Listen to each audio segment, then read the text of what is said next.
Hi everyone, welcome back to CSA 90 tutorials 5. ఈరోజు video topic అనేది మీరు ఆల్రెడీ తమ్నైల్లో చూసే ఉంటారు కదా. టాపిక్లోకి వెళ్ళే ముందు మీరు కనుక నా ఛానల్ని ఫస్ట్ టైం చూసినట్లయితే ఛానల్ని సబ్స్క్రైబ్ చేసుకోండి, వీడియోస్ని లైక్ చేయండి, అందరికీ షేర్ చేయండి. సో లేట్ చేయకుండా టాపిక్లోకి వెళ్ళిపోదాం. అజూర్ ఫుల్ కోర్స్, ఈ పర్టికులర్ కోర్స్ని నేను 30 పార్ట్స్ కింద డివైడ్ చేశాను. గిట్హబ్లోని సిఎస్సి ఐటీ ట్యూటోరియల్స్కి అజూర్ ఫుల్ కోర్స్ అని చెప్పేసి నేను ఒక రెపో అయితే క్రియేట్ చేశాను. ఆ రెపోలోని ప్రతి టాపిక్కి నేను చెప్పిన నోట్స్ అండ్ దానికి సంబంధించిన ఏమైనా ఇంపార్టెంట్ టాపిక్స్ కానీ నేను ఏమైనా కవర్ చేస్తే దాని రిలేటెడ్ కంప్లీట్ డీటెయిల్స్ అన్నీ కూడా పార్ట్ వైజ్గా నేను ఈ రెపోలోని అప్లోడ్ చేస్తాను. మీకు ఈ రెపో లింక్ అనేది నేను డిస్క్రిప్షన్లో ప్రొవైడ్ చేస్తాను. మీరు కావాలంటే వెళ్ళి ఆ రెపోలో లింక్స్ అనేవి చూసుకోవచ్చు. సో నోట్స్ అది మీరు చూసుకోవచ్చు. సో ఈ పర్టికులర్ అజూర్ ఫుల్ కోర్స్లో నేను ఏ టాపిక్స్ డిస్కస్ చేస్తాను అనేది చూసుకున్నట్లయితే ఇక్కడ పార్ట్ 1, పార్ట్ 2 అని చెప్పేసి మొత్తం ఇన్ డీటెయిల్గా ఈ పేజ్లో పెట్టాను, మీరు చెక్ చేసుకోవచ్చు.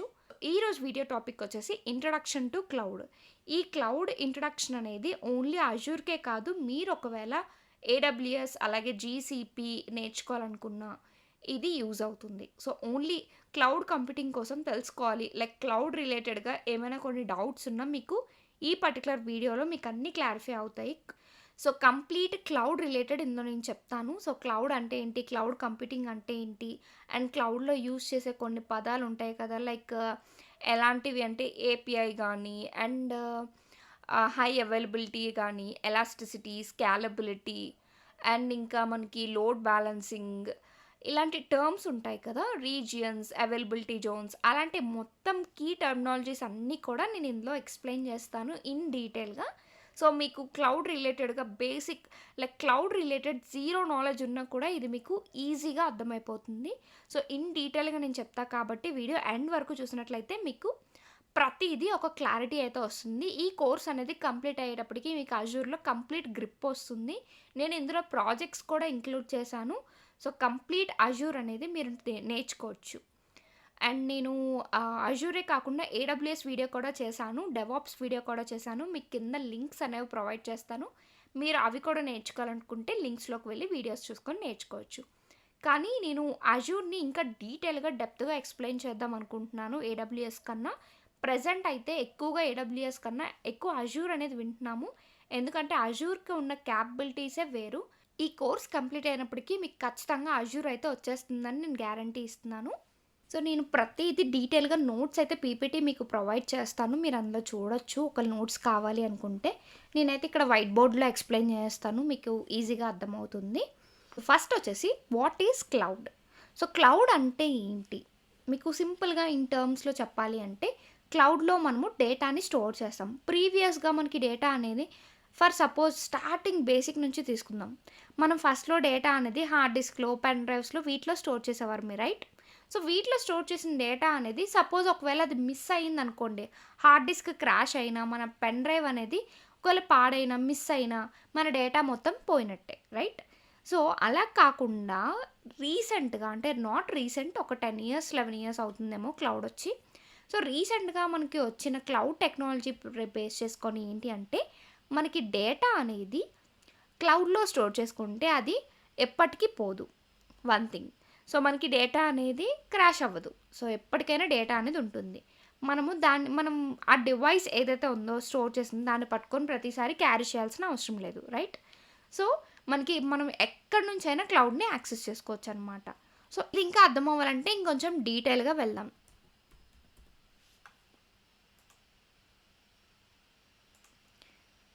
సో మనందరం అయితే ఇన్స్టాగ్రామ్ అకౌంట్ని యూస్ చేస్తూ ఉంటాం, రైట్. సో ఇన్స్టాగ్రామ్ అనేది ఎవరు డెవలప్ చేశారు, సమ్ డెవలపర్స్. లైక్ అంటే ఒకరు ఇద్దరు కాదు కదా, డెవలపర్స్ అనేవాళ్ళు చాలామంది ఉంటారు. సో డెవలపర్స్ ఈ ఇన్స్టాగ్రామ్ని డెవలప్ చేశారు అనుకుందాం. సో కొన్ని ప్రోగ్రామింగ్ లాంగ్వేజ్ యూస్ చేసుకొని ఇన్స్టాగ్రామ్ని వాళ్ళు డెవలప్ చేశారు. సో ఇన్స్టాగ్రామ్ రిలేటెడ్ కోడ్ అంతా కూడా ఎక్కడ ఉంటుంది అంటే వాళ్ళ లోకల్ సిస్టంలో ఉంటుంది, రైట్. సో వన్స్ అన్ని టెస్టింగ్స్ అన్నీ అయిపోయిన తర్వాత, సో టెస్టింగ్ పార్ట్ ఉంటుంది కదా, క్యూఏ వాళ్ళు టెస్ట్ చేస్తారు. సో క్యూఏ టీమ్ టెస్టింగ్ అయిపోయిన తర్వాత సో వాళ్ళు కూడా మనం రాసిన ఆ కోడ్ ఏదైతే ఉందో డెవలపర్స్ కూడా కోడ్ని టెస్ట్ చేస్తారు.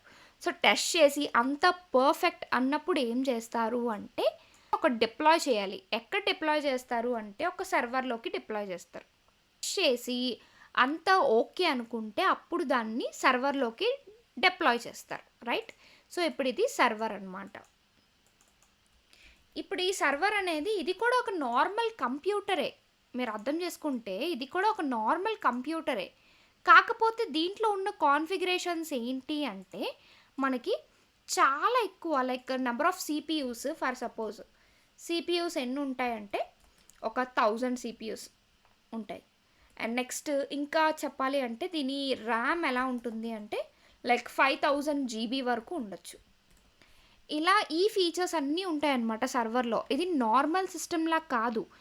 కాకపోతే నార్మల్ సిస్టమ్‌లో ఏంటంటే మనకి డెస్క్‌టాప్ ఉండి మనం ఏం చేస్తున్నాం ఏంటి అంతా ఉంటుంది. కానీ సర్వర్‌లో ఓన్లీ మనము స్టోర్ చేస్తాం. ఓకే. లైక్ ఇందులో కొన్ని సీపీయూస్ ఉంటాయి. మనకు ఒక్క సీపీయే ఉంటుంది మన సిస్టమ్‌కైతే. కానీ ఇక్కడ థౌసండ్స్ ఆఫ్ సీపీయూస్, ర్యామ్ 5000 జీబీ అంటే ఎంత ఎక్కువ తెలుసా? అసలు మన ల్యాప్‌టాప్స్‌కి 10 జీబీ ర్యామ్ ఉండడమే ఎక్కువ. For suppose. సో, ఇలా ఒక సర్వర్‌లో హైలీ కాన్ఫిగర్డ్ సర్వర్స్ అనమాట ఇవి. సో, ఇవి ఓన్లీ దేనికోసం అంటే మన అప్లికేషన్స్‌ని రన్ చేయడమే దీని పర్పస్. ఓకే. మనకి అప్లికేషన్స్‌ని రన్ చేయడానికి, ప్రాసెసర్స్‌ని రన్ చేయడానికి సర్వర్స్‌ని యూజ్ చేస్తాం. సో, ఇది ఓకే. ఇప్పుడు నార్మల్‌గా ఇది ఇన్‌స్టాగ్రామ్‌కి ఒక సర్వర్ సరిపోతుందా? మనకి ఎంతమంది యూజర్స్ ఉన్నారు? నాట్ ఓన్లీ ఇన్‌స్టాగ్రామ్, యూట్యూబ్ ఇంకా డిఫరెంట్ ఉన్నాయి. సో, వీళ్ళకి నార్మల్‌గా ఇప్పుడు నౌ డేస్ కాదు. నేను ఒక 10 ఇయర్స్ బ్యాక్ చెప్తున్నాను యూట్యూబ్ అనేది. సో, 10 ఇయర్స్ బ్యాక్ మనకి అంతలా స్మార్ట్ ఫోన్స్ లేవు. ఎవరి దగ్గరో ఉండేవి. రైట్? సో, అప్పట్లో మనకి క్లౌడ్ అనేది లేదు. అంటే మేబీ ఉండొచ్చు గానీ, మనకి ఇప్పుడు ప్రెజెంట్ ఇంతలా యూజ్ చేయట్లేదు. ఓకే. సో, ఎక్కడో యూఎస్‌లోనో, యూకేలోనో ఉందనుకుందాం. సపోజ్ మీరు ఇదేంటి ఇలా చెప్తున్నారు అనుకోకండి. నేను సపోజ్ మీకు అర్థం అవ్వడానికి చెప్తున్నా. ఒక 10, 15 ఇయర్స్ అనుకోండి బ్యాక్‌కి. సో, మనకు ఉన్న డేటా అనేది ఒక సర్వర్‌లో సరిపోవట్లేదు. సో, అప్పుడు ఏం చేస్తాము మనము డిఫరెంట్ సర్వర్స్‌ని తీసుకుంటాం. ఇలాంటివి ఒక 10 servers. Okay. So, 10 servers data store చేయడానికి మనం 10 సర్వర్స్‌ని యూజ్ చేస్తున్నాం అనుకుందాం. కూడా మనము ఒక అప్లికేషన్ హ్యాండిల్ చేయడానికి యూజ్ చేస్తున్నాం. ఒక్కొక్క సర్వర్ హైలీ కాన్ఫిగరేషన్ ఉంది. లైక్ ర్యామ్ ఏమో 5000 జీబీ, సీపీయూస్ ఏమో 1000 ఉన్నాయి ఒక్కొక్క సర్వర్‌లో. సో, ఇప్పుడు ఈ సర్వర్ అనేది హ్యాండిల్ చేయడానికి మనం యూజ్ చేస్తున్నాం. ఫర్ సపోజ్ గూగులే అనుకుందాం. గూగుల్ ఇన్ని సర్వర్స్‌ని హ్యాండిల్ చేస్తుంది. సో, లేదా గూగుల్ కానీ మీరు పెద్ద పెద్ద కంపెనీస్ ఏది తీసుకున్నా పర్లేదు. సో, అలాంటివి మనకి హ్యాండిల్ చేస్తుందనుకుందాం. ఈ సర్వర్స్ అనేవి ఇలా ఏదైనా కంపెనీ ఫస్ట్‌లో అంటే అప్పట్లో మనకి ఒక 10, 15 ఇయర్స్ బ్యాక్ ఇలా సర్వర్స్‌ని హ్యాండిల్ చేసేవారు. సో, మనకొచ్చిన డేటాని ఆర్గనైజ్ చేసుకోవడానికి సర్వర్స్‌ని హ్యాండిల్ చేసేవారు. సో, ఇప్పుడు డీటెయిల్‌గా చెప్తాను. ఇక్కడ వరకు మీరు నోట్ చేసుకుంటే నోట్ చేసుకోండి. సో, నేను ఇదంతా తీసేస్తున్నా.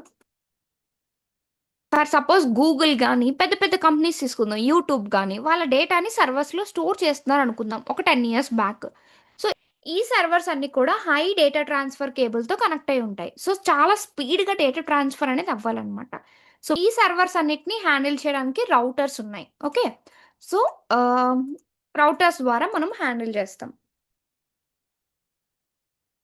రౌటర్స్, స్విచెస్ ఇంకా data cables.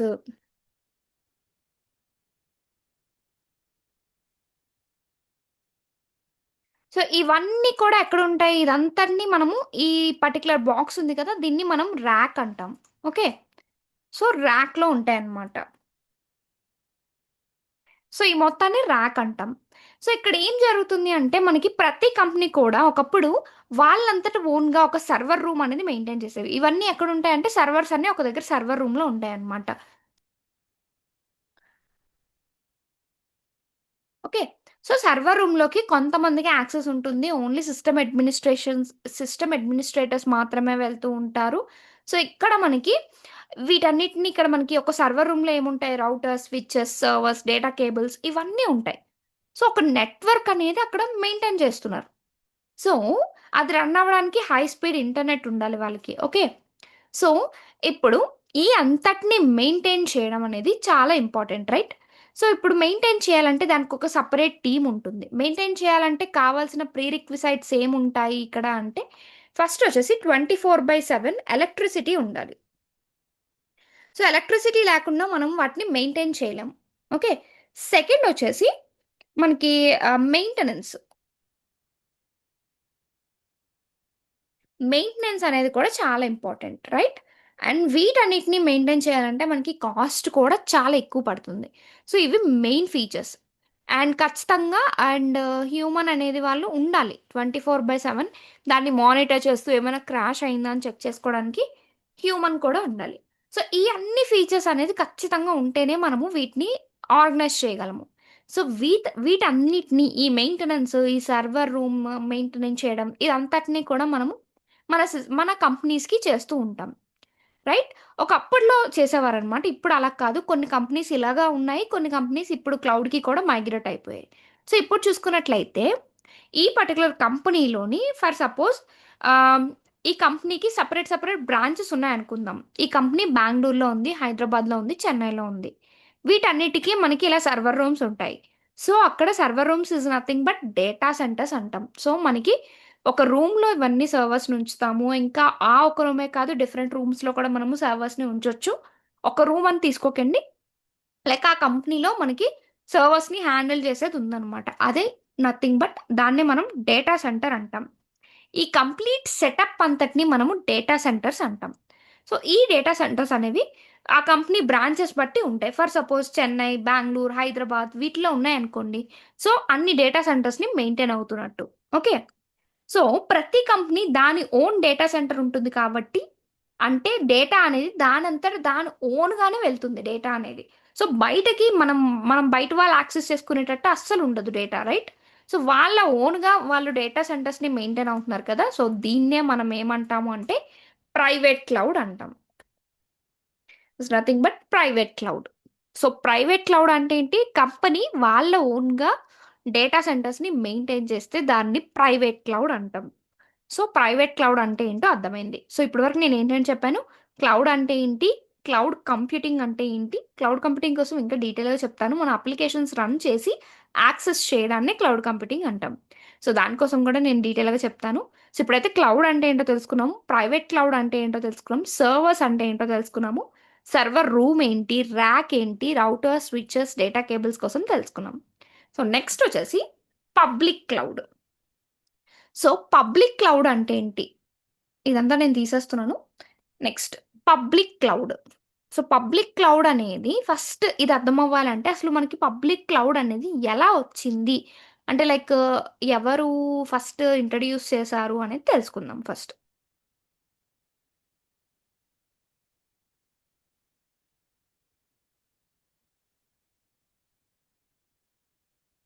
So, public cloud అనే కాన్సెప్ట్ ఫస్ట్ ఎవరు తీసుకొచ్చారంటే అమెజాన్ వాళ్ళు తీసుకొచ్చారు. సో, అమెజాన్ ఏం చేసింది అంటే ఒక కాన్సెప్ట్‌ని తీసుకొచ్చింది. ఆ కాన్సెప్ట్ ఏంటి? మీరు నార్మల్‌గా ఒక డేటా సెంటర్‌ని మెయింటైన్ చేయాలి అంటే మీకు చాలా టైమ్ టేకింగ్ ప్రాసెస్, ఎలక్ట్రిసిటీ ఉండాలి. ఈ సిట్యుయేషన్స్ అన్నీ మీరు హ్యాండిల్ చేయాలి. లైక్ వాటెవర్ మనము డిస్కస్ చేసాం కదా! ఒక సర్వర్ రూమ్ ఉంది అంటే దాన్ని హ్యాండిల్ చేయడానికి కావాల్సిన సిట్యుయేషన్స్ అన్నీ. సో, అవన్నీ నేను హ్యాండిల్ చేస్తాను. నా దగ్గర హ్యాండిల్ చేస్తాను. మీరు నా దగ్గర జస్ట్ మీరు క్లౌడ్ కొనుక్కోండి. లైక్ నా దగ్గర సర్విసెస్ కొనుక్కోండి. నేను ఆ సర్విసెస్‌ని నేను ప్రొవైడ్ చేస్తాను. లైక్ మనకి సర్వర్ రూమ్స్ క్రియేట్ చేసి ఎన్ని సర్వర్స్ కావాలంటే అన్ని సర్వర్స్ నేను ప్రొవైడ్ చేస్తాను. వాటి మెయింటెనెన్స్ అంతా నేను చూసుకుంటాను. కాన్సెప్ట్‌ని తీసుకొచ్చింది. సో, దాన్ని అంటే అమెజాన్ వెబ్ సర్వీసెస్‌లోని ఎలా జరుగుతుంది అంటే మీకు వరల్డ్ వైడ్‌గా నేను కొన్ని డేటా సెంటర్స్‌ని క్రియేట్ చేస్తాను. సో, దాని నుంచి మీకు దగ్గరగా ఏదుంటే అక్కడి నుంచి మీరు డేటా అనేది ఆ డేటా సెంటర్స్ నుంచి యాక్సెస్ చేసుకోవచ్చు. మీకు ఎలక్ట్రిసిటీ ఇష్యూ గాని, కాస్ట్ అనేది ఎక్కువుంటుందా? సర్వర్స్‌ని మెయింటైన్ చేయడానికి, మళ్ళీ సిస్టమ్ అడ్మినిస్ట్రేషన్స్ ఇవేమీ అవసరం లేదు. అంతా నేనే చూసుకుంటాను. నా దగ్గర మీరు సర్వర్స్ కొనుక్కోండి అన్నట్టుగా కొత్త కాన్సెప్ట్‌ని అమెజాన్ వాడు తీసుకొచ్చాడు. అదే AWS Amazon web services. So, వీడేం చేస్తాడు అంటే సో, ఇక్కడ మనకు చూసుకున్నట్లయితే ఇదొక వరల్డ్ మ్యాప్ ఉంది. వరల్డ్ వైడ్‌గా అమెజాన్ వాడు తన సర్వీసెస్‌ని ఎలా ప్రొవైడ్ చేస్తున్నాడని చూసుకున్నట్లయితే, ఇన్ని, ఇన్ని ప్లేసెస్‌లో తన సర్వీసెస్‌ని ప్రొవైడ్ చేస్తున్నాడు. సో, ఫర్ సపోజ్ మనమేమో ఇండియాలో వర్క్ చేస్తున్నాం. ఇండియాలో ముంబైలో ఒక డేటా సెంటర్ ఉంది అమెజాన్ వాడికి.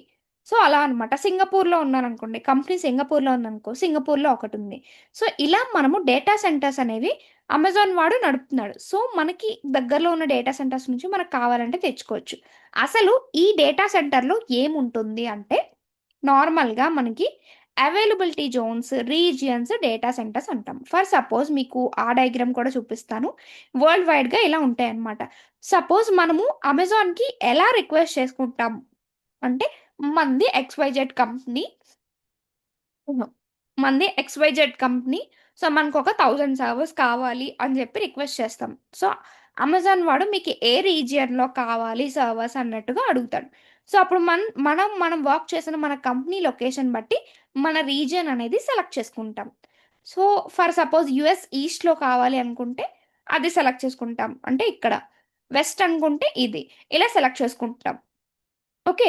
సో, సెలెక్ట్ చేసుకున్న తర్వాత ఆ పర్టిక్యులర్ దగ్గర మనకి డేటా సెంటర్ అనేది వాడు ఏర్పాటు చేస్తాడు. అది ఎలా ఉంటుందో మీకు చూపిస్తాను. సో, ఈ డయాగ్రామ్‌లో చూసుకున్నట్లయితే మీరు ఇక్కడ మనకి రీజియన్స్ అన్నమాట. కాలిఫోర్నియాలో ఒక రీజియన్, ఆరిజాన్‌లో ఒక రీజియన్, గవర్నమెంట్ క్లౌడ్ యూఎస్ వెస్ట్‌లో మొత్తం 3 రీజియన్స్ ఉన్నాయి. ఓకే. ఇక్కడ బ్లూ కలర్ ఏంటి అంటే అవైలబిలిటీ జోన్స్. అక్కడ మనకి అవైలబుల్ జోన్స్ అన్నమాట. అక్కడ నుంచి మనము యాక్సెస్ చేసుకోవాలంటే చేసుకోవచ్చు అన్నట్టుగా అవైలబిలిటీ జోన్స్ అవి. సో, ఈచ్ రీజియన్‌లో మనకి డేటా సెంటర్స్ చూడండి. సో, ఇక్కడ మనకి డేటా సెంటర్స్ ఉంటాయన్నమాట. యూఎస్ వెస్ట్ 1 1 1 అని చెప్పేసి. ఇది ఒక కాలిఫోర్నియా రీజియన్‌లో మనకి 3 ఉన్నాయి చూడండి డేటా సెంటర్స్. సో, ఒక డేటా సెంటర్‌లో మనం డేటా స్టోర్ చేసింది అది రెప్లికా అవుతుంది. ఐ మీన్ క్లోన్ చేసుకొని అదే డేటాని ఈ 2 డేటా సెంటర్స్‌లో కూడా స్టోర్ చేస్తుంది. ఎందుకు అంటే ఫర్ సపోజ్ ఈ డేటా సెంటర్‌లో డేటా అనేది ఫర్ సపోజ్ ఏదో లైక్ మనం చెప్పలేం కదా! డిజాస్టర్స్ రావచ్చు. ఏదైనా క్రాష్ అయ్యి మనకి డేటా పోయినా వీటిలో మనకి స్టోర్ అవుతుంది కాబట్టి సో, ఆ డేటా అనేది మనకి ఎక్కడికి పోదు. రికవర్ చేసుకుంటుంది. సో, ఇలా అన్నమాట. మనకు కావాల్సిన సర్వర్స్‌ని మనకు కావాల్సిన రీజియన్‌లో మనం కొనుక్కోవచ్చు ఏడబ్ల్యూఎస్ నుంచి. సో, వాడే మనకేం చేస్తాడు అంటే లైక్ మనకి కాన్ఫ్లిక్ట్స్ ఏవైతే చెప్పామో, మనకి 24/7 ఎలక్ట్రిసిటీ, మెయింటెనెన్స్ అండ్ కాస్ట్ ప్రతీది వాడే చూసుకుంటాడు. సర్వర్స్‌ని అప్‌గ్రేడ్ చేయడం లైక్ మనం ఏం చేయక్కర్లేదు. మనకు వాడు సర్వీసెస్‌ని మాత్రమే ఇస్తాడు. లైక్ మనం యాక్సెస్ చేసుకోవడం మాత్రమే మనం చేస్తాం. వాటిని మెయింటైన్ చేయమనమాట. సో, అమెజాన్ ఈ కాన్సెప్ట్‌ని తీసుకొచ్చింది. ఓకే. సో, ఇక్కడ మీకు రీజియన్స్ అంటే ఏంటో అర్థమైంది. అవైలబిలిటీ జోన్స్ అంటే ఏంటో అర్థమైంది. డేటా సెంటర్స్ అనేవి మనము ఎలా క్రియేట్ చేస్తాం, వాటి లోపల సర్వర్స్ ఎలా ఉంటాయి అనేది కూడా మీకు అర్థమైంది కదా! ఇలా మనకు ఒకవేళ అమెజాన్ ఇచ్చిన సర్వీసెస్ ఓకే అనుకోని మన కంపెనీకి మనం డేటా సెంటర్స్ సర్వర్స్‌ని రిక్వెస్ట్ చేసామనుకోండి. సో, మనకు కావాల్సిన రీజియన్‌లో మనకి ఇలా డేటా సెంటర్స్‌ని ప్రొవైడ్ చేస్తాడు. సో, ఈ పర్టిక్యులర్ కాన్సెప్ట్‌ని మనం పబ్లిక్ క్లౌడ్ అంటాం. అంటే పబ్లిక్‌గా క్లౌడ్ ప్రొవైడర్స్ మనకి క్లౌడ్‌ని ప్రొవైడ్ చేస్తున్నారనమాట. ఇది పబ్లిక్ క్లౌడ్. మన ఓన్‌గా మన డేటా సెంటర్స్ మన కంపెనీలో లేవు. వేరే ఎక్కడి నుంచో మనం యాక్సెస్ చేసుకుంటున్నాం. అందుకు దీన్ని పబ్లిక్ క్లౌడ్ అంటాం. So, private cloud, public cloud అర్థమైంది కదా! ఇప్పుడు నెక్స్టొచ్చేసి మనము హైబ్రిడ్ క్లౌడ్ కోసం తెలుసుకుందాం. హైబ్రిడ్ క్లౌడ్ అనేది ఏంటి అంటే, ఇప్పుడు మనకొక కంపెనీ ఉంది. ఎక్స్‌వైజెడ్ కంపెనీ మనది. సో, ఆ కంపెనీలో మనకి సర్వర్స్ కూడా ఉంటాయి. డేటా సెంటర్స్ ఉన్నాయన్నమాట. సో, మనకేంటి అంటే, మనకి సెన్సిటివ్ డేటా అనేది ఉంది. ఫర్ సపోజ్ మనకా సెన్సిటివ్ డేటా ఏంటి? యూజర్ పాస్‌వర్డ్స్, యూజర్ ఇన్ఫర్మేషన్ అవి ఉన్నాయన్నమాట. సో, ఆ ఇన్ఫర్మేషన్‌ని మనము వేరే వాళ్ళకి లీక్ చేయడం గాని అంటే ఐ మీన్ వేరే వాళ్ళకి షేర్ చేయడం మనకిష్టం లేదు. సో, అప్పుడేం చేస్తామంటే, మనంతట మనమే ఒక డేటా సెంటర్‌ని మన కంపెనీలోనే మెయింటైన్ చేస్తామనమాట. అంటే మన డేటాని వేరే క్లౌడ్స్‌కి మనం ఇవ్వట్లేదు. మన ఓన్‌గా మనం మెయింటైన్ చేస్తున్నాము. దేనికోసమని? యూజర్స్ యొక్క information like user IDs, passwords maintain చేయడానికి మనం ఒక సర్వర్‌ని మెయింటైన్ చేస్తున్నాం. సో, సర్వర్స్ అనేవి మనకున్నాయి. సో, మన company for suppose XYZ company. So, ఈ డేటా సెంటర్ అనేది కంపెనీ అనేది మెయింటైన్ చేస్తుంది. ఓకే. అండ్ దేనికోసం? ఓన్లీ యూజర్ ఇన్ఫర్మేషన్‌ని స్టోర్ చేయడానికి. అండ్ మిగతా సర్వీసెస్ అనేవి మళ్ళీ క్లౌడ్ నుంచి ఒకవేళ తీసుకున్నట్లయితే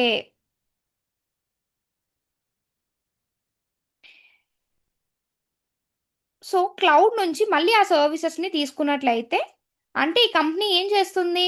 ఇటు ఇటు డేటా సెంటర్స్‌ని తన ఓన్‌గా మెయింటైన్ చేస్తుంది. అలాగే క్లౌడ్ ప్రొవైడర్స్ నుంచి క్లౌడ్‌ని కూడా మెయింటైన్ చేస్తుంది. అంటే పబ్లిక్ క్లౌడ్ ఉంది. దీంట్లో ప్రైవేట్ క్లౌడ్ ఉంది. సో, ఒక కంపెనీలోని public cloud, private cloud use చేస్తుంది అంటే దాన్ని హైబ్రిడ్ క్లౌడ్ అంటామనమాట. ఓకే. సో, ఇక్కడ మనకి డేటా సెంటర్స్ వాళ్ళ ఓన్‌గా మెయింటైన్ చేయడానికి కూడా మనం దీన్ని ఆన్ ప్రిమిసెస్ అంటాం. ఓకే. సో, ఆన్ ప్రిమిసెస్ అంటే ఏంటి? ఒక కంపెనీ దాని ఓన్‌గా డేటా సెంటర్స్‌ని మెయింటైన్ చేసుకుంటూ, ఒక ప్రైవేట్ క్లౌడ్‌ని మెయింటైన్ చేస్తుంది అంటే దాన్ని ఆన్ ప్రిమిసెస్ అంటాం. ఓకే. సో, ఇక్కడ మనకి కాన్సెప్ట్స్ ఏవి కవర్ అయ్యాయి? హైబ్రిడ్ క్లౌడ్ అంటే ఏంటి? Public cloud, private cloud, on premises ఇవి కవర్ అయిపోయాయి. ఓకే. నెక్స్ట్ వచ్చేసి క్లౌడ్‌లో ఉన్న కీ టెర్మినాలజీస్‌ని తెలుసుకుందాం. ఫస్ట్ వన్ వచ్చేసి వర్చువల్ మిషన్. వర్చువల్ మిషన్ కోసం తెలుసుకుందాం ఫస్ట్. వర్చువలైజేషన్ లేదా వర్చువల్ మిషన్ ఈ టాపిక్‌ని తెలుసుకుందాం. సో, ఈ వర్చువలైజేషన్ అనేది మీకు అర్థం అవ్వాలి అంటే నెక్స్ట్ మనం తెలుసుకోవాల్సిన టాపిక్ ఏంటి అంటే వర్చువలైజేషన్. ఈ వర్చువలైజేషన్ అనేది మీకు అర్థం అవ్వాలి అనుకుంటే, ఫర్ సపోజ్ ఒక కంపెనీ ఎక్స్‌వైజెడ్ కంపెనీ ఏమో లేదంటే డెవలపర్స్ సర్వర్స్‌ని రిక్వెస్ట్ చేస్తారు రైట్? సో, రిక్వెస్ట్ చేసినప్పుడు మనకొచ్చిన సర్వర్ అనేది హ్యూజ్ కాన్ఫిగరేషన్ ఉంటుంది. లైక్ ఎలా ఒక 5000 జీబీ ర్యామ్, దాంట్లో ఒక 1000 సీపీయూస్ ఇలా ఉంటాయనుకుందాం. సో, హ్యూజ్ కాన్ఫిగరేషన్స్ ఉన్న సర్వర్‌ని సో, ఇది రిక్వెస్ట్ చేసింది. ఏదైనా companies like cloud providers companies ఉన్నాయి కదా! ఏడబ్ల్యూఎస్, అజూర్ లేదంటే ఐబీఎం. సో, ఇవి క్లౌడ్ ప్రొవైడర్ కంపెనీస్ ఉంటాయి కదా! సో, వీటికి మనము క్లౌడ్‌ని రిక్వెస్ట్ చేస్తుందనమాట. సో, రిక్వెస్ట్ చేసినప్పుడు ఒక సర్వర్ ఇచ్చింది. Which is highly configured server. So, ఇప్పుడు ఈ హైలీ కాన్ఫిగర్డ్ సర్వర్‌లో మనకి ఇంత కాన్ఫిగరేషన్ ఉంది. సో, ఒక్క డెవలపరే దాన్ని యూజ్ చేసుకుంటాడా? మిస్‌యూజ్ చేస్తాడు కదా! అంత జీబీ ఉన్న సీపీయూ తనేం చేసుకుంటాడు? సో, ఏం జరుగుతుంది అంటే, ఈ పర్టిక్యులర్ సర్వర్ వచ్చిన సర్వర్‌ని ఈ మొత్తం అంటే ఆ ఒక్క డెవలపరే కాదు. రిమైనింగ్ డెవలపర్స్ కూడా దాన్ని యాక్సెస్ చేసుకోవాలనమాట. సో, తీసుకున్న సర్వర్‌ని రిమైనింగ్ డెవలపర్స్ కూడా దాని నుంచే వర్క్ చేయాలంటే, వీళ్ళేం చేస్తారు అంటే, దీంట్లోకి ఒక సాఫ్ట్‌వేర్‌ని ఇన్‌స్టాల్ చేస్తారు సర్వర్‌లోకి. సో, ఆ సాఫ్ట్‌వేర్ ఏంటి అంటే, ఈ సర్వర్‌లోకి ఒక సాఫ్ట్‌వేర్‌ని ఇన్‌స్టాల్ చేస్తారు. మిగతా డెవలపర్స్ కూడా వాడుకోవడానికి. ఆ సాఫ్ట్‌వేర్ నేమ్ వచ్చేసి హైపర్ విజన్. ఏంటది? Hyper vision. సో, ఈ హైపర్ విజన్ సాఫ్ట్‌వేర్ ఏం చేస్తది అంటే, నార్మల్‌గా మన సర్వర్‌ని కొన్ని పార్ట్స్ కింద డివైడ్ చేస్తుందనమాట. సో, ఎలా అంటే, ఈ పర్టిక్యులర్ సర్వర్‌నే చిన్న చిన్న సర్వర్స్ కింద లైక్ మనము జస్ట్ చెప్తున్నాను. ఇందులో మనకి 1000 సీపీయూస్ ఉన్నాయి కదా! ఒక్కొక్క సీపీయూలోని 100 ఉన్నాయనుకుందాం. ఇలా పెద్ద సర్వర్‌ని చిన్న చిన్న పార్ట్స్ కింద డివైడ్ చేస్తుంది. ఎలా? లాజిక్‌గా బ్రేక్ చేస్తుంది. ఫర్ సపోజ్ అది 1000 సీపీయూస్ ఉన్నాయి కదా! ఒక్కొక్క దాంట్లో 100 సీపీయూస్ ఉండేటట్టుగా వాటిని డివైడ్ చేస్తుంది. ఒక పెద్ద సర్వర్. ఓకే. సో, ఈ పర్టిక్యులర్ సర్వర్ డివైడ్ అయిన పర్టిక్యులర్ సర్వర్స్ ఉన్నాయి కదా! సో, వీటినే మనం ఏమంటాము అంటే వర్చువల్ మెషిన్స్ అంటాం. ఓకే. సో, డివైడ్ అయిన ఈ పర్టిక్యులర్ సర్వర్స్‌ని మనం వర్చువల్ మెషిన్స్ అంటాం. ఇవి వర్చువల్ మెషిన్స్ అన్నమాట. ఈ హైపర్ విజన్ సాఫ్ట్‌వేర్ ఏం చేస్తుంది అంటే, ఒక పెద్ద సర్వర్‌ని స్ప్లిట్ చేస్తుంది చిన్న చిన్న సర్వర్స్ కింద. ఆ చిన్న చిన్న సర్వర్స్‌ని మనం వర్చువల్ మెషిన్స్ అంటాం. సో, ప్రతి క్లౌడ్ ప్రొవైడర్స్ కూడా ఈ వర్చువలైజేషన్ అనేది చేస్తుంది. ఎందుకంటే ఒక పెద్ద సర్వర్‌ని యూజ్ చేసుకునే కన్నా దాన్ని చిన్న చిన్న పార్ట్స్ కింద డివైడ్ చేసి డిఫరెంట్ డిఫరెంట్ డెవలపర్స్ అనేది ఒక్కొక్క డెవలపర్ ఒక్కొక్క సర్వర్ యూజ్ చేసుకునేటట్టు చేయొచ్చు. లేదంటే వేరేలా కూడా చేయొచ్చనమాట.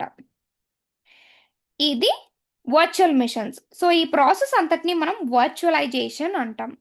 సో, ఒక పెద్ద సర్వర్‌ని different different small virtual machines కింద డివైడ్ చేయడాన్ని మనం వర్చువలైజేషన్ అంటాం. ఫర్ సపోజ్ మనకి డెవలపర్ చేస్తున్నాడు ఓకే. ఇప్పుడు ఒకవేళ స్టూడెంట్ నేర్చుకోవడానికి కోసం అని చెప్పి అజూర్‌లోని ఫ్రీ టైర్ అకౌంట్ క్రియేట్ చేసుకున్నాడు. వాడికి కూడా ఒక సర్వర్ కావాలి. సో, అప్పుడేంటి అంటే ఇలా పెద్ద పెద్ద కాన్ఫిగరేషన్ ఉన్నది కాకుండా తక్కువ కాన్ఫిగరేషన్ ఉన్న సర్వర్‌ని వాళ్ళకి ప్రొవైడ్ చేస్తారనమాట. సో, నేర్చుకోవడానికి పర్పస్ మీద.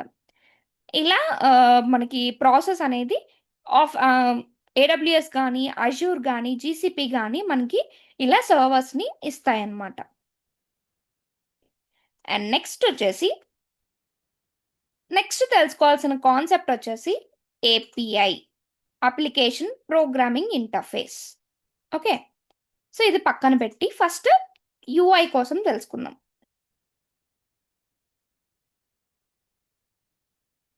మనకి యూఐ యూఎక్స్ అంటారు కదా, మనకి యూఎక్స్తో పని లేదు. ఇప్పుడు ప్రజెంట్ మనం అయితే యూఐ కోసం తెలుసుకుందాం.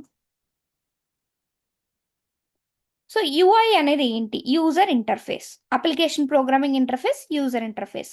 ఫర్ సపోజ్ మీరు అందరూ యూజ్ చేసేది లాగిన్ పేజ్ లేదా వెబ్ బ్రౌజర్, ఏదైనా టికెట్ బుకింగ్ కానీ ఏదో చూస్తున్నారు. సో ఒక వెబ్ అప్లికేషన్ అనేది మీరు వాడుతున్నారు. For suppose Facebook login page అనుకుందాం. సో లాగిన్ అవ్వడానికి యూజ్ చేస్తున్నారు. అంటే మీకు కనిపించేది ఏంటి? యూజర్స్కి కనిపించేటట్టు ప్రిపేర్ చేస్తుంది యూజర్ ఇంటర్ఫేస్. అంటే యూజర్స్ వాడుకుంటారు ఆ పర్టికులర్ అప్లికేషన్ని. యూజర్స్కి ఏదైతే కనిపిస్తుందో అది యూజర్ ఇంటర్ఫేస్. బ్యాక్ ఎండ్లో ఏం జరుగుతుందో మనకు తెలీదు. ఫ్రంట్ ఎండ్లో మనకి ఏం కనిపిస్తుందో అదే యూజర్ ఇంటర్ఫేస్. ఇప్పుడు ఇదంతా ఓకే. అప్లికేషన్ ప్రోగ్రామింగ్ ఇంటర్ఫేస్ అనేది ఏంటి అంటే, మీరు జెన్కిన్స్ అని లేదంటే క్యూబర్నెటీస్ అని వినే ఉంటారు. రైట్? సో జెన్కిన్స్ గానీ, క్యూబర్నెటీస్ గానీ ఇవి మనకి అప్లికేషన్‌ని అంటే మన ఏపీఐ అలాగే యూఐ రెండిటిని యాక్సెస్ చేయగలదు. ఎలా? ఏపీఐని, యూఐని రెండిటిని కూడా జెన్కిన్స్ అనేవి క్యూబర్నెటీస్ గానీ యాక్సెస్ చేయగలవు. అంటే ఎలా అంటే మనకి వా ఇప్పుడు జెన్కిన్స్‌లో మనం కోడ్‌ని రన్ చేస్తూ ఉంటాం. అంటే ప్రోగ్రామాటికల్‌గా మనం స్క్రిప్ట్స్‌ని రన్ చేస్తాం. సో, అది యూఐలో ఫెయిల్ అయినా తెలుస్తుంది. అండ్ మన కోడ్ కూడా అది యాక్సెస్ చేయగలుగుతుంది. అంటే మన కోడ్ ఏదైతే మనం రాసిన కోడ్‌ని యాక్సెస్ చేస్తూ మన ప్రోగ్రామ్ ద్వారా స్క్రిప్ట్స్‌ని రన్ చేస్తే దాన్ని అప్లికేషన్ ప్రోగ్రామింగ్ ఇంటర్ఫేస్ అంటాం. ఓకే. సో, ప్రోగ్రామాటికల్‌గా మనం స్క్రిప్ట్స్ రాస్తాం. మీకిది ఇంకొంచెం అంటే కన్‌ఫ్యూజన్ ఇవ్వచ్చు. సో, నేను చెప్తా చూడండి. మనకి సర్వర్స్‌ని యాక్సెస్ చేయడానికి అంటే మనకి ఎక్స్‌ట్రా సర్వర్స్ కావాలి అనుకోండి. ఫర్ సపోజ్ మనకి ఒక డేటా సెంటర్‌లోని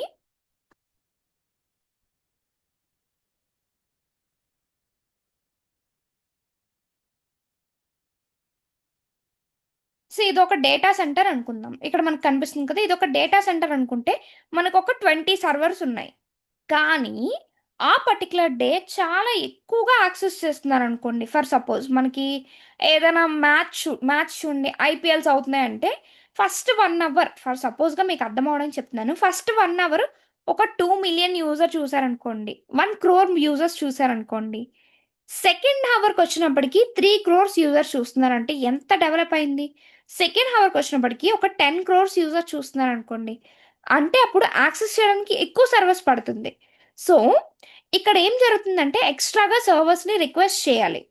సో, రిక్వెస్ట్ చేయడానికి డెవలపర్ ఏం చేస్తాడు అంటే, ఒక స్క్రిప్ట్ కోడ్ అనేది రాసుంటది. సో, ఆ కోడ్‌ని నాకు ఎక్స్‌ట్రా సర్వర్స్ కావాలి ఇలాంటి సిట్యుయేషన్‌లో అని చెప్పి కోడ్‌ని రన్ చేస్తాడు. రన్ చేసినప్పుడు ఏమవుతుంది అంటే, వాడు ఎక్స్‌ట్రాగా ప్రోగ్రామ్ ద్వారా అడుగుతున్నాడు. అంటే ప్రోగ్రామింగ్ ద్వారా ఇంటర్ఫేస్‌ని యాక్సెస్ చేస్తున్నాడనమాట. సో, అప్లికేషన్ ప్రోగ్రామింగ్ ఇంటర్ఫేస్ అంటే అది. మనం స్క్రిప్ట్స్‌ని రన్ చేస్తాం. అది పైథాన్ స్క్రిప్ట్ అవ్వచ్చు, లేదంటే వేరే కోడ్ ఏదైనా రాయొచ్చు. సో, ప్రోగ్రామ్ ద్వారా ప్రోగ్రామాటికల్లీ మనము యాక్సెసింగ్ చేస్తే దాన్ని అప్లికేషన్ ప్రోగ్రామింగ్ ఇంటర్ఫేస్ అంటాం. ప్రోగ్రామింగ్ ద్వారా అప్లికేషన్స్‌ని యాక్సెస్ చేస్తే దాన్ని అప్లికేషన్ ప్రోగ్రామింగ్ ఇంటర్ఫేస్ అంటాం. సో, డేటా సెంటర్స్ అంటే ఏంటో చూసాము. అప్లికేషన్ ప్రోగ్రామింగ్ ఇంటర్ఫేస్ అంటే ఏంటో చూసాము. సో, ఇంకో కాన్సెప్ట్ చెప్తాను. సో, మనకదేంటి అంటే ఇప్పుడు మనం తీసుకున్న ఎగ్జాంపులే చూద్దాము. అదేంటి ఒక హా హాట్‌స్టార్‌లోనే కదా మనకి వస్తుంది ఐపీఎల్ అనేది. సో, ఐపీఎల్‌లో ఫస్ట్ 1 అవర్ ఏమో 2,00,00,000 మెంబర్స్ చూసారు. సో, 2,00,00,000 మెంబర్స్ వాచ్ చేసేటప్పుడు మనకు కావాల్సిన సర్వర్స్ ఎన్ని? మనకు కావాల్సిన సర్వర్స్ ఏమో 20,000 ఉన్నాయి ప్రెజెంట్ అయితే. సో, 2,000 సర్వర్స్ ఉన్నాయి ప్రెజెంట్. 2,00,00,000 మెంబర్స్ చూస్తున్నప్పుడు మనకి యాక్సెస్‌లో ఉన్న సర్వర్స్ 2,000. సో, ఫర్ సపోజ్ ఒక ప్రోగ్రామ్ ఒక 2 అవర్స్ తర్వాత అది 10,00,00,000 మెంబర్స్ చూస్తున్నారంటే ఈ 2,000 సర్వర్స్ దాన్ని హ్యాండిల్ చేయలేదు. రైట్? సో, హ్యాండిల్ చేయలేనప్పుడు ఏమవుతుంది అంటే అది ఎక్స్‌ట్రా సర్వర్స్‌ని రిక్వెస్ట్ చేయాలి. Right? So, extra servers request చేయాలంటే ఆల్రెడీ మనం ఒక స్క్రిప్ట్ రాసి ఉంటదనమాట. ఇన్ కేస్ ఇలా అయితే అలాంటప్పుడు లో అవ్వకుండా ఎక్స్‌ట్రాగా మాకు ఇన్ని సర్వర్స్ కావాలి అన్నట్టుగా ఒక స్క్రిప్ట్ అనేది రాస్తారు డెవలపర్స్. సో, ఆ స్క్రిప్ట్ ఆటోమేటిక్‌గా రన్ అయ్యి మనకి ఎక్స్‌ట్రా సర్వర్స్‌ని యాడ్ చేస్తుంది ఇలాంటప్పుడు.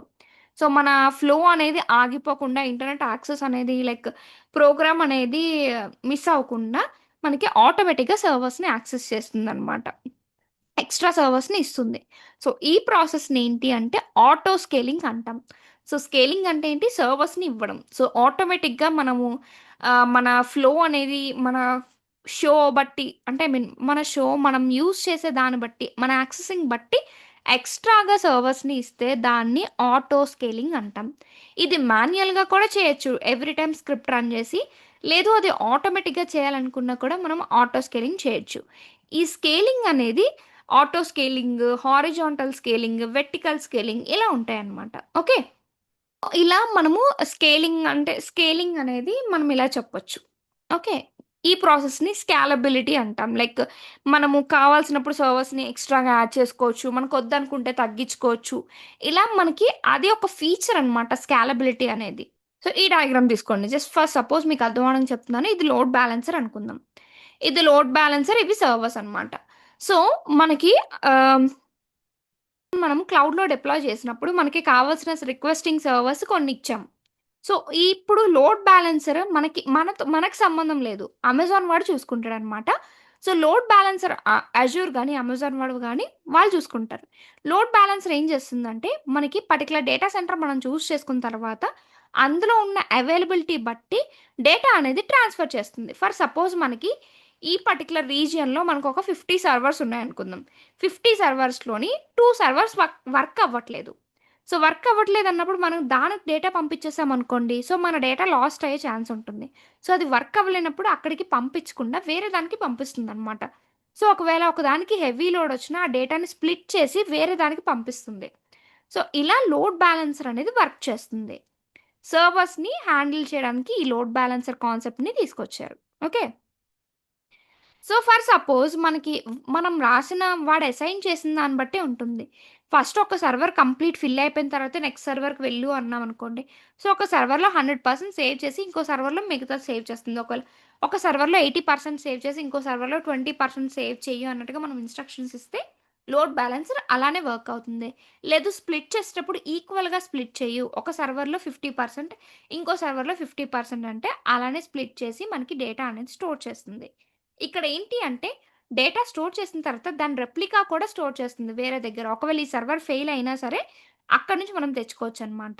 ఇలా లోడ్ బ్యాలెన్సర్ అనేది ఒక మేజర్ రోల్ ప్లే చేస్తుంది. అండ్ నెక్స్ట్ వచ్చేసి ఫాల్ట్ టాలరెన్స్. ఇప్పుడు నేను ఆల్రెడీ చెప్పా కదా! డిజాస్టర్స్ ఏవైనా వచ్చినా సరే, మనం వాటి నుంచి మన డేటా రికవరీ చేసుకోవడానికి ఇక్కడ కొన్ని కాన్సెప్ట్ తీసుకొచ్చారు. Which is replication. రెప్లికేషన్ అనేది ఏంటంటే, మన డేటా అనేది సెపరేట్‌గా ఒక సర్వర్‌లోనే కాకుండా ఎక్స్‌ట్రాగా 2 సర్వర్స్‌లో స్టోర్ అవుతుంది. ఈ రెప్లికేషన్ ఫ్యాక్టర్ అనేది మనం ఇంక్రీజ్ చేసుకోవచ్చు. రెప్లికేషన్ ఫ్యాక్టర్ అనేది ఏంటంటే, ఫర్ సపోజ్ మన డేటాని 3 సర్వర్స్‌లో స్టోర్ డిఫాల్ట్ రెప్లికేషన్ ఫ్యాక్టర్ వచ్చేసి 3. సో, మన డేటాని ఈ 3 సర్వర్స్‌లో కాకుండా ఇంకా స్టోర్ చేసుకోవాలనుకుంటే రెప్లికేషన్ ఫ్యాక్టర్‌ని ఇంక్రీజ్ చేసుకోవచ్చు. సో, దాన్ని బట్టి మనకి డేటా అనేది అక్కడ స్టోర్ అవుతుందనమాట. అన్ని సర్వర్స్‌లో స్టోర్ అవుతుంది. సో, దీన్ని బట్టి మనం ఫాల్ట్‌ని టాలరేట్ చేయొచ్చు. ఫర్ సపోజ్ ఒకటి ఫెయిల్ అయినా మనకి డేటా వేరే దగ్గర ఉంటుందని చెప్పుకోవచ్చనమాట. సో, ఇది డిజాస్టర్ రికవరీ. ఫర్ సపోజ్ మనకి ఏ తుఫాన్‌లో లేకపోతే ఏ సునామీ వచ్చి మొత్తం అదంతా ఎలక్ట్రిసిటీ మొత్తం అంతా డౌన్ అయిపోయిందనుకోండి. సో, అప్పుడేమవుతుంది అవతల వాళ్ళకి ఫర్ సపోజ్ మన కంపెనీ ఏమో ఇండియాలో ఉంది. మన రీజియన్ వచ్చేసి మనం డేటా సెంటర్స్ వచ్చేసి యూఎస్‌లో ఉంది. సమ్ అక్కడ ఏదో హెల్త్ లైక్ ఎర్త్‌క్వేక్స్ లేదంటే సునామీ ఇలాంటివి వచ్చాయనుకో. సో, అప్పుడు మన డేటా అనేది జాగ్రత్తగా ఏమి మనకి ఇష్యూస్ రాకుండా హ్యాండిల్ చేయడానికి డిజాస్టర్ రికవరీ అనేది ఉంటుందనమాట. సో, వీళ్ళేంటి అంటే ఆ పర్టిక్యులర్ ప్లాను, యాక్షన్స్ ఉంటాయన్నమాట. సో, ఏదైతే ప్రెజెంట్ జరుగుతుందో ఒకవేళ అది మిస్టేక్ ఏదైనా జరిగిందనుకో, సో, ఖచ్చితంగా ఒక బ్యాకప్ అయితే ఉంచుతుందన్నమాట. ఒకవేళ ఈ రీజియన్ ఫెయిల్ అయినా వేరే రీజియన్‌లో కూడా ఆ డేటా అనేది సేవ్ చేసి ఉంచుతుంది. ఇప్పుడు for example US East, US వెస్ట్‌లో మనం యూఎస్ వెస్ట్ తీసుకున్నాం. యూఎస్ వెస్ట్ ఏమో ఫెయిల్ అయిందనుకుందాం. ఫర్ సపోజ్ అక్కడ ఏదో ఇష్యూస్ వచ్చి, డిజాస్టర్స్ వచ్చి మనకక్కడ ఫెయిల్ అయిపోయింది. సో, మనకప్పుడు ఏం చేస్తుందంటే యూఎస్ ఈస్ట్ నుంచి మనకి సర్వీసెస్‌ని ప్రొవైడ్ చేస్తుంది. సో, ఈ డేటా యూఎస్ ఈస్ట్‌లో కూడా సేవ్ అవుతుందనమాట. ఇలా డిజాస్టర్ రికవరీ కూడా ఉంటుందనమాట. ఇది కంప్లీట్‌గా క్లౌడ్ కోసం. మీకేదైనా ఇంకా ఇందులో నేను మిస్ చేశాననుకుంటే అది మీరు కామెంట్ చేయండి. నేను చేస్తాను. ఐఏఎస్, పీఏఎస్, సాస్ కోసమైతే నెక్స్ట్ వీడియోస్‌లోని అజూర్ డిస్కస్ చేసినప్పుడు అజూర్‌లో ఐఏఎస్ ఏంటి, సాస్ ఏంటి, పాస్ ఏంటి అనేది నేను అక్కడ చెప్తాను. ఇక్కడ క్లౌడ్ కంప్యూటింగ్, క్లౌడ్ టెర్మినాలజీస్ మాత్రమే చెప్పాను. సో, ఇప్పటివరకు చెప్పిన దాంట్లో మీకేదైనా డౌట్ ఉంటే కింద కామెంట్ చేయండి. Thank you for watching this video. Please do like, share, subscribe and comment. Thank you.